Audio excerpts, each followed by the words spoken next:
The Eastland did not sink on Lake Michigan. It rolled over while it was still tied to the Chicago River dock. The trip had not begun. The ship had not crossed open water. There was no storm, no collision, no iceberg. At about 7:30 in the morning, on July 24, 1915, a passenger steamer filled with Western Electric workers and their families turned onto its side in downtown Chicago. The water was only about 20 feet deep.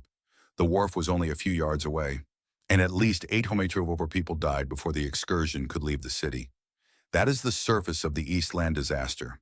The deeper contradiction is harder to hold. Some of the weight that helped make the Eastland dangerous had been added in the name of safety. This is not a story about a ship with no rules. The rules were there, the inspectors were there, the certificate was there, the rescue equipment was there.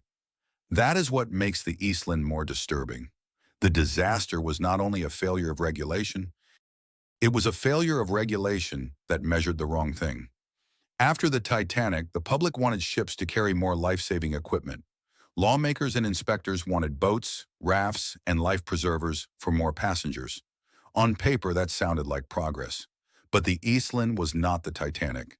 It was a shallow draft Great Lakes steamer with a long record of instability, a narrow margin for error, and upper decks that could not carry every new promise without changing what the vessel was. The question is not simply how a ship capsized at the dock. The question is how a ship with a known stability problem was allowed to become legally safer and physically less safe at the same time. To understand that, start with the dock. The Eastland was one of several boats chartered for the 5th annual Western Electric Employee Picnic. The workers came from the Hawthorne Works in Cicero, Illinois, a huge factory town of telephone equipment, machine shops, offices, and immigrant families. Smithsonian's account names some of them carefully. George Sindelar, a Western Electric foreman, with his wife and 5 children. James Novotny, a cabinet maker, with his wife and 2 children.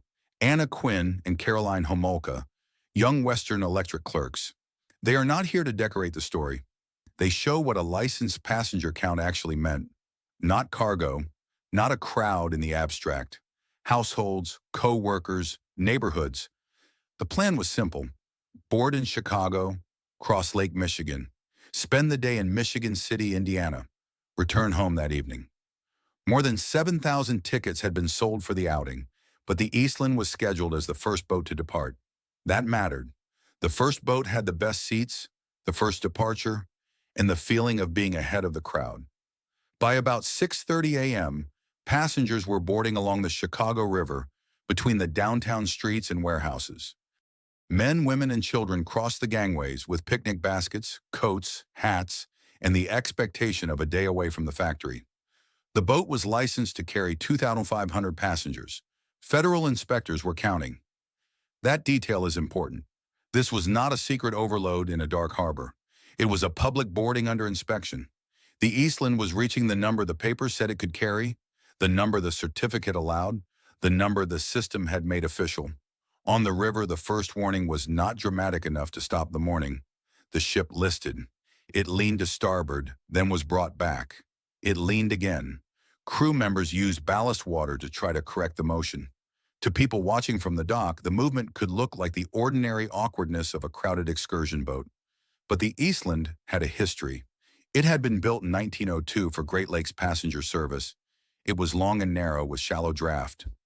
It had been advertised for speed, and it acquired the nickname Speed Queen of the Great Lakes. Speed is a useful selling point. Stability is not as easy to sell until it is gone. From early in its life, the Eastland had problems. Modifications made after construction were meant to improve performance and capacity, but they also contributed to top heaviness. The Encyclopedia of Chicago summarizes the pattern sharply. The ship as built was stable, but changes in 1904 created a chronic problem of top heaviness. That was not a rumor after the fact. In July 1904, the Eastland nearly capsized. 2 years later, it listed heavily again with passengers aboard. The ship developed a reputation for being cranky, unstable while loading or unloading, more reassuring once it was already underway. That distinction would become fatal. A ship can behave one way when it is moving and another way when it is tied to a dock, filling with people, shifting weight deck by deck. The inspection culture around the Eastland was better at seeing the vessel as a machine underway than as a crowd-bearing structure at the wharf. I read the Eastland record as a warning about categories. The boat could be inspected as a legal vessel and still be dangerous in the exact condition where the public actually used it. The Eastland story changed again after April 1912, when the Titanic sank in the North Atlantic. The Titanic had carried too few lifeboats for everyone aboard, and that failure became a global symbol. The demand after Titanic was direct: more life-saving equipment. It was a reasonable demand, but reasonable demands can become dangerous when they are applied without asking what kind of structure must carry them. In the United States, the post-Titanic safety movement helped lead to new requirements for life-saving equipment. The La Follette Seamen's Act became part of that larger pressure. By the summer of 1915, the Eastland carried more boats, more rafts, and more life preservers than before. According to George W. Hilton's detailed account, summarized by Stanford and Open Library, 3 lifeboats and 6 life rafts were added on July 2, 1915, as part of the changes connected to the new safety expectations. Smithsonian describes the Eastland by July 1915 as carrying 11 lifeboats, 37 life rafts, and enough life jackets for the passengers and crew, much of that equipment stowed high. The lifeboats did not single-handedly sink the Eastland. They exposed how little safety margin was left. The numbers matter because they make the irony visible. Life-saving equipment is not abstract. It has weight. It has a center of gravity. It has to sit somewhere. On the Eastland, too much of that promise sat above the waterline.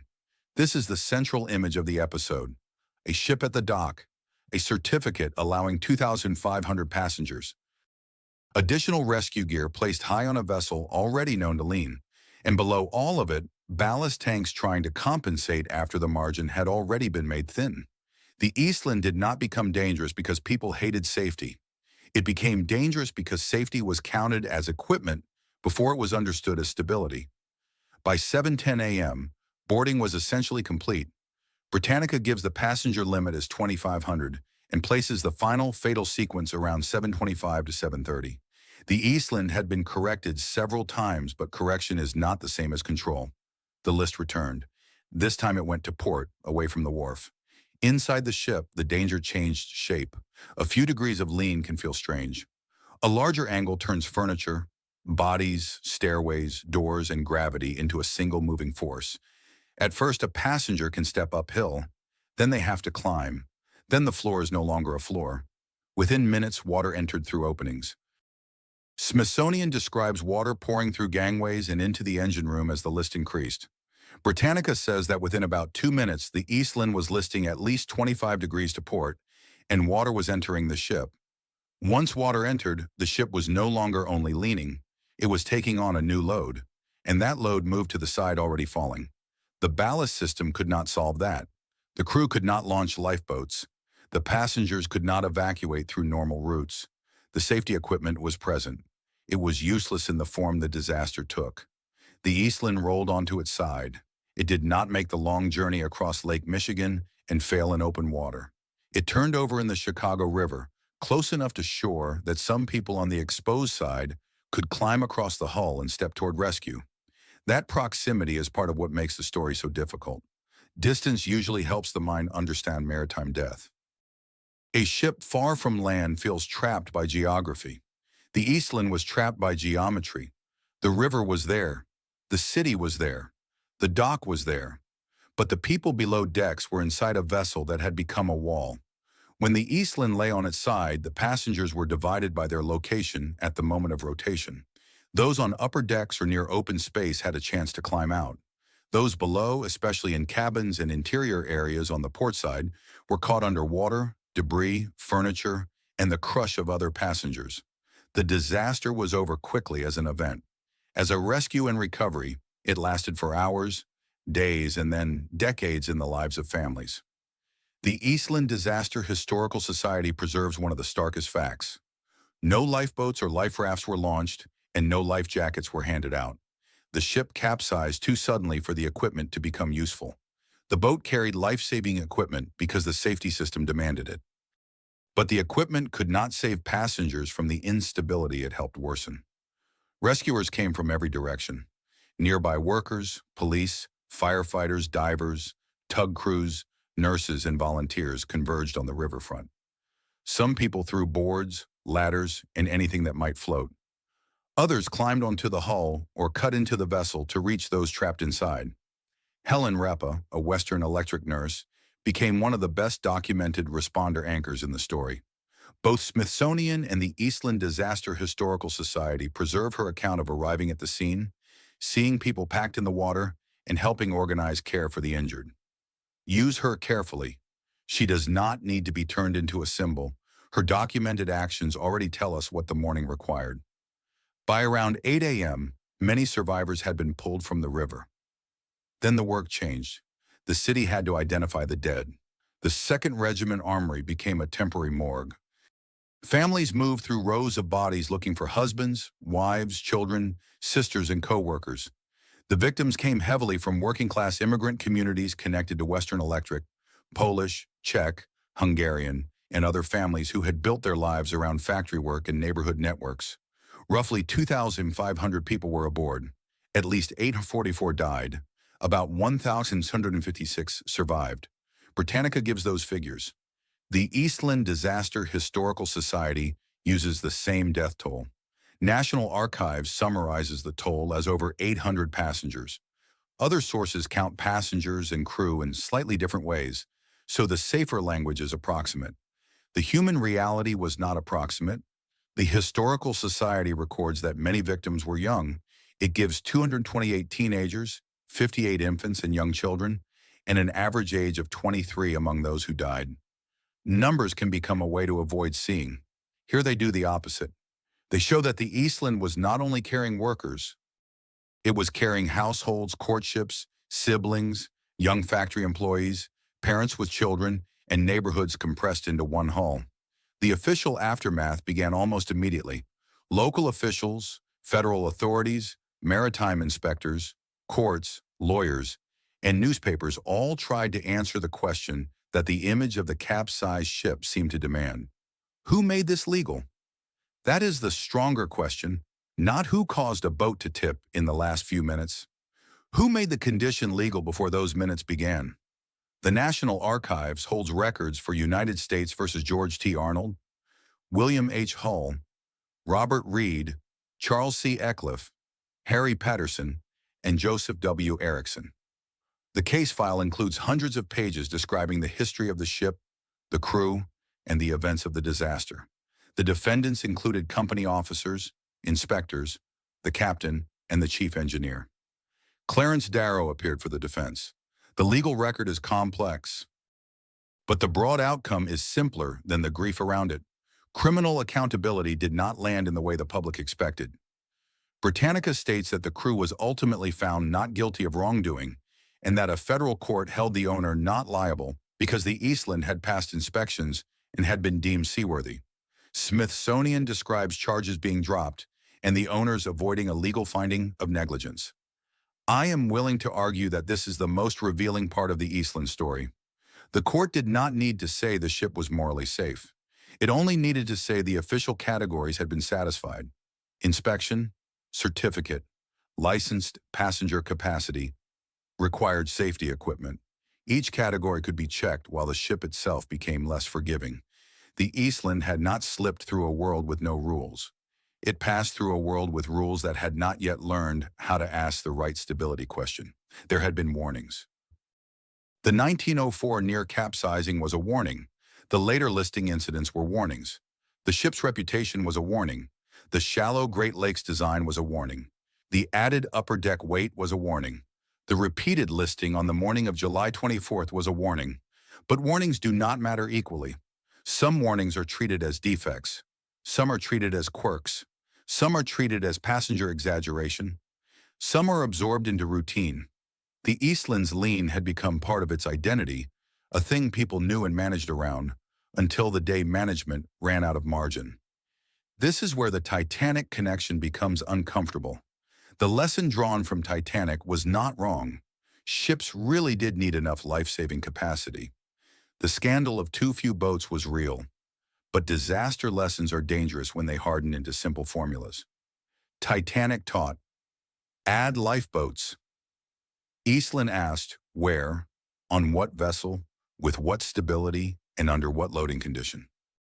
The first lesson counted rescue equipment. The second demanded an engineering question. The tragedy is that the second question came too late. The lifeboats and rafts were not the only cause. The Eastland's instability came from a wider history: hull form, modifications, ballast, passenger distribution, inspection limits, and the final load. But the additional equipment is the part that makes the event historically sharp. The law counted places in lifeboats. The ship answered in weight above the deck. Was the ballast mishandled? Possibly, and investigators and later writers examined that closely. Were too many passengers aboard? The ship was at its license limit, and sources sometimes use overcrowding language. But the stronger point is that the official limit itself may have been unsafe for the vessel's condition. Did passengers rush to one side?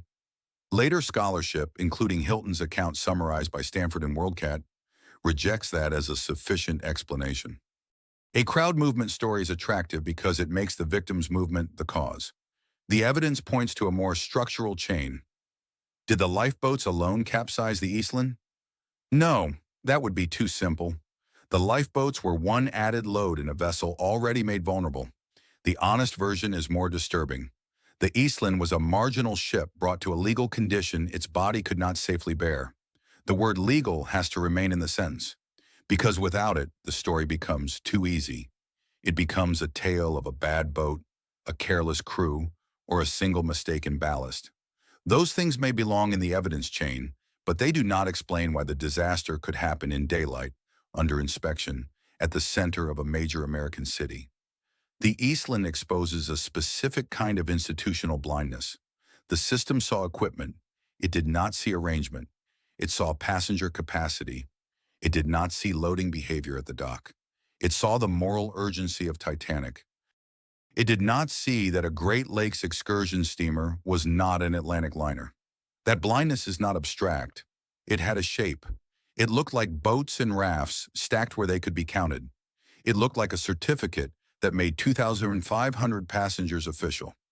It looked like inspectors watching boarding while the vessel leaned. It looked like rescue gear that would never touch the water as rescue gear. The dock was close. The city was close. The equipment was aboard. The law was present. None of those facts changed the physics of a top-heavy vessel losing its last margin. In the final analysis, the Eastland did not begin to capsize when passengers felt the floor tilt. It began when a known unstable ship was allowed to carry legal safety weight as if weight had no stability cost.